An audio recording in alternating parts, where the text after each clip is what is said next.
Happy New Year's, everyone! This week, we'll be revisiting how to make some ramen noodles. These noodles are perfect for tsukemen as the natural wheat flavors shine through, as we want to make something that's great for dipping. I'll follow up this video with the actual broth for tsukemen next week, but let's get started on these nudes. Here in my bowl, I have 495 grams of bread flour and 5 grams of whole wheat flour.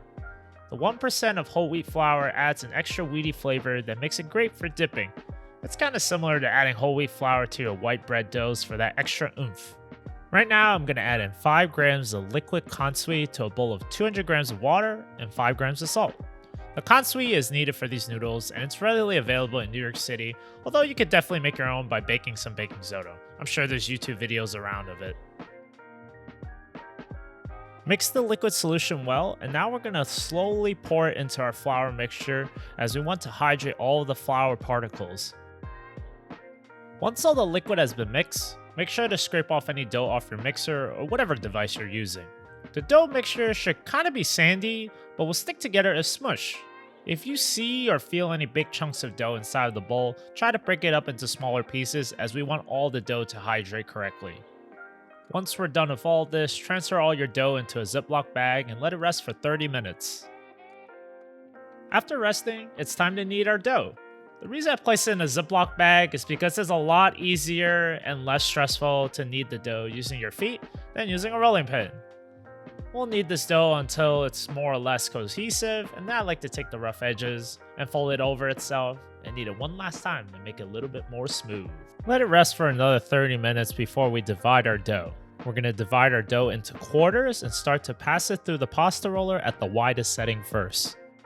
Once it finishes passing through, we'll make it one click thinner and repeat the process of letting the dough pass through again. So guys, if you've been enjoying my cooking content, leave a like and subscribe. Helps me out a little bit. Finally, we're going to do this one last time, so we should have passed the dough 3 times through the machine and with 2 click settings. Every pasta roller setting is a little different, so it may not exactly match out to my settings here, so make sure to experiment with yours. I used to have a manual pasta roller that I use, but I got this electric one as a gift for Christmas, so I might as well try and use it. I think the settings are a little bit different, but I have time to work out the kinks. Once your dough has passed through the final time through the pasta roller, we're going to fold it in half, and then I like to fold over the ends as well to make it somewhat like a rectangular shape. Try to keep it uniform, you know what I mean? Now we're going to pass this through the pasta roller at the widest setting again with the folded sides first, and repeat the process until you think your noodles are thin enough. For me, it was 2 clicks as I wanted the noodles to be a bit thicker since they'll be used for dipping. So to explain why we fold over the dough, from what I've learned and read, when you fold over your dough and knead it through the pasta roller, it helps realign the gluten structure, which makes the dough more elastic and chewy. This process is called lamination. You can see the streaks of white lines that are more straight as an indication that you're performing the right process. Once the dough is at your desired thickness, sprinkle it with some corn or potato starch before we begin to cut our dough into noodles. There's nothing really to it besides passing the dough sheet through the pasta cutter. This attachment is the spaghetti cutter, but my manual Atlas pasta roller has a tagliatelle shape instead, and regardless, they're both close enough for home use.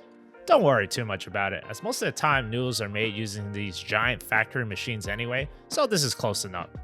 When you finish cutting your noodles, I grab the noodles by the middle and form a bundle and store them in a container. We're going to need to rest these overnight before we can use them. That's how you make some Tsukemen Ramen noodles. These are definitely a lot of effort and they can be exhausting to make, so I only do it once in a while for my friends. I definitely wanted to do it this time since I was trying to make some Taishoken morisoba, so stay tuned for that next week. Hey everyone, thanks for watching my video, and if you enjoyed it, please like and subscribe and follow my Instagram at WeekendCooks. Thanks for the support everyone, and Happy New Year's again.